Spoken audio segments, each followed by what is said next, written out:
Hello everyone. This Article 14, right to equality, technically the first fundamental right. Article 14 states that, as we can read here, the state shall not deny to any person equality before the law or the equal protection of the laws within the territory of India. And thereby, it means that the term equality before law means all are equal before the law and no one is above the law. And the term equal protection of the laws means that law treats all individuals equally without any discrimination. Article 14 uses two expressions equality before law and equal protection of law. As you can see it here, equality before the law or the equal protection of the laws. The first expression equality before law is of English origin and the second expression equal protection of law has been taken from the American Constitution. Equality before the law is a somewhat negative concept implying the absence of any special privilege in favor of individuals and the equal subjection of all classes to the ordinary law. No person, whether rich or poor, high or low, official or non-official, is above the law. Concept of equality before the law does not involve the idea of absolute equality amongst all, which is physically not possible to achieve. Absolute equality is not physically possible to achieve. Article 14 guarantees the similarity of treatment in similar situation and not identical treatment, which we all know how much it is true, but let us leave to the ideals, the Constitution. Equality before the law means that among equals, the law should be equal and should be equally administered, that like should be treated alike. Equal protection of the laws is a more positive concept implying the right to equality of treatment in equal circumstances both in the privileges conferred and the liabilities imposed by the law. Equal laws should be applied in the same situation and there should be no discrimination between one person and the other. Thus, the rule is that like should be treated alike and not the unlike should be treated alike. Thus, the rule is that like should be treated alike and not that unlike should be treated alike. Reasonable classification. Article 14 permits classification. The term classification means segregation in classes within to have a systematic relation, usually find in common properties and characteristics. Article 14 permits classification but prohibits class legislation. The expression of equal protection is a guarantee of equal treatment of persons in equal circumstances, thus permits differentiation in different circumstances. It's very technical, but if you read it again, the expression equal protection is a guarantee of equal treatment of persons in equal circumstances, thus permits this differentiation in different circumstances. Although if you don't have this bare act of ambition law publication, you can note what I'm telling you. It's very useful, very comprehensive. It's very productive for you too. It will be very productive for any competitive exam in which constitution is asked, especially UPSC or I might say judiciary exams or for CLET or even any competitive exam. If you want an comprehensive and in English, you want a good comprehensive update, you can refer to this PAIR Act. Okay. And where again we continue. The principle of equality does not mean that every law must have universal application for all persons who are not by nature, attainment, or circumstances in the same position. The different needs of different class of persons often need separate treatment. In fact, identical treatment is in unequal circumstances would amount to inequality. Thus, what Article 14 forbids is class legislation, but does not forbid reasonable classification. If you know the reservation policy. In Chiranjit Lal Chaudhary versus the Union of India, AIA 1951, the Supreme Court held that a law may be constitutional even though it relates to a single individual if, on account of some special circumstances or reasons applicable to him, and not applicable to others, that single individual may be treated as a class by himself. In the state of West Bengal versus Anwar Lal Sethi, Year 1952, the Supreme Court held that in order to be reasonable, a classification must fulfill the following two conditions. The classification must be based on intelligible differentia which distinguishes person or things that are grouped together from others left out of the group, and the differentia must have a rational relation to the object sought to be achieved by the act. Violation of reasonable classification. In AIR India versus Nargesh Mirza, AIR 1981, the Supreme Court struck down the regulation providing for retirement of the air hostess on her first pregnancy as unconstitutional and violative of Article 14. A new concept of equality, that is, arbitrariness and equality, are sworn enemies. This was stated by Supreme Court. Arbitrariness and equality are sworn enemies.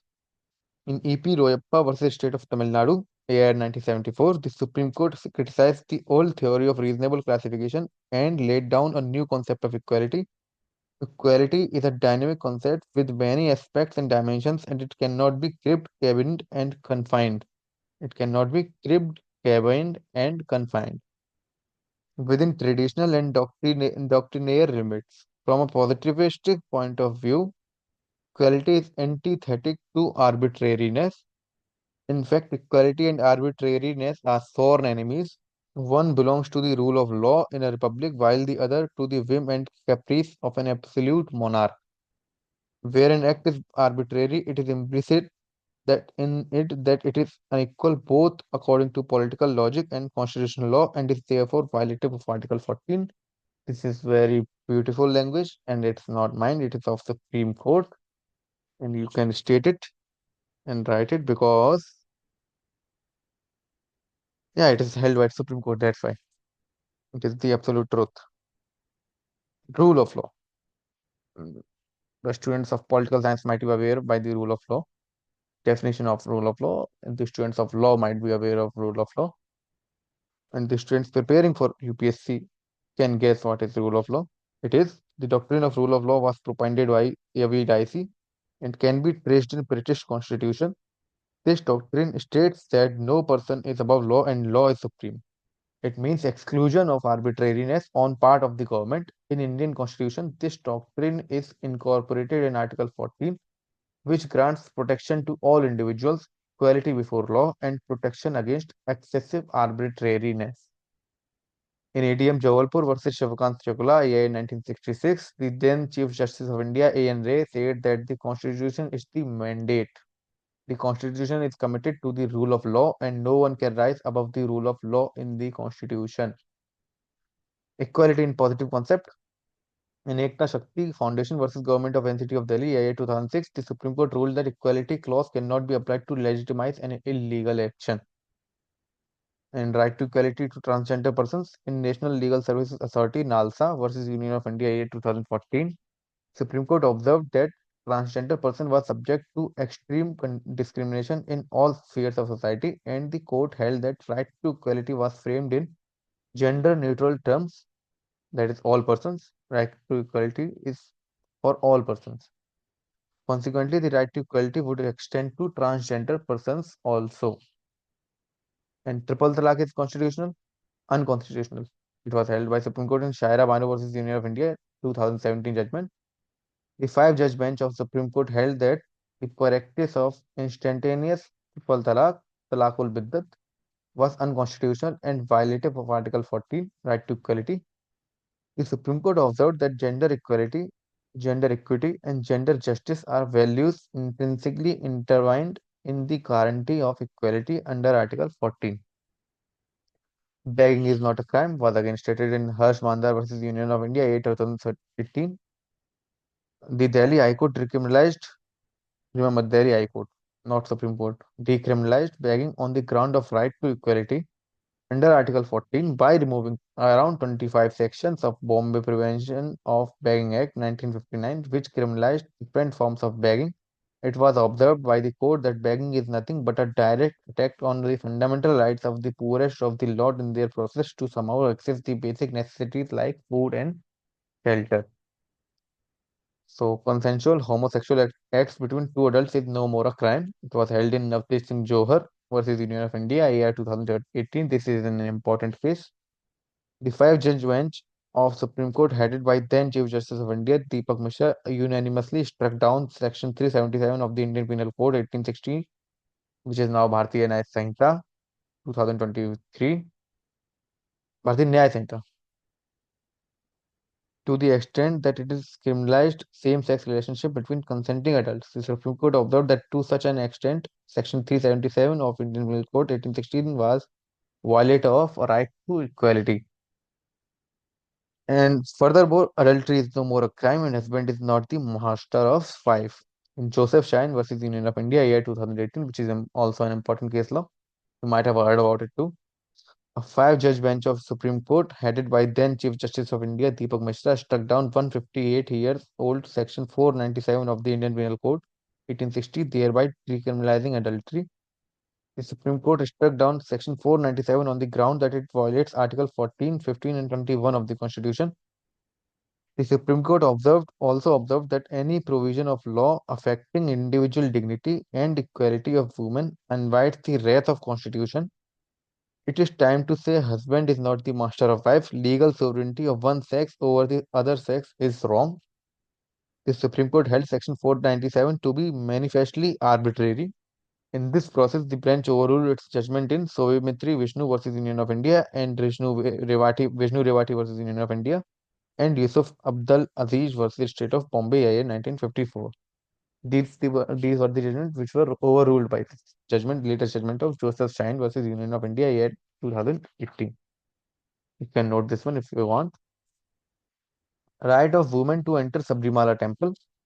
In Indian Young Lawyers Association versus State of Kerala 2019, by a majority of 4:1, the Supreme Court held that the custom of prohibiting women in their menstruating years from entering the Sabrimala temple's premises is unconstitutional as it infringes the right of equality of women to enter into the temple. See, you might find the language a bit technical, but it's very comprehensive and concise for every case you want, for UPSC, for judiciary, for just for the enjoyment of law. You should raise your level to the understanding of Supreme Court language. Thank you. You will get it by time. I got it by time. You will get it by time too. Just give it some time. Thank you.